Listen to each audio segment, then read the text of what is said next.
Hello everyone, in this video, I will show you how to delete my Instagram account linked with Facebook. First, open the Instagram app on your mobile device.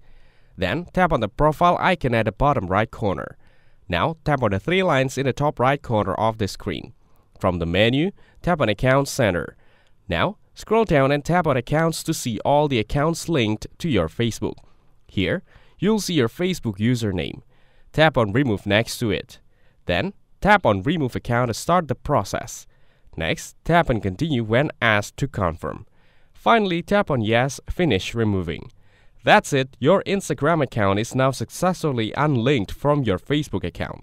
Thank you guys for watching this video. Hope you get some value. Make sure to like the video and subscribe to the channel to get notified of new videos.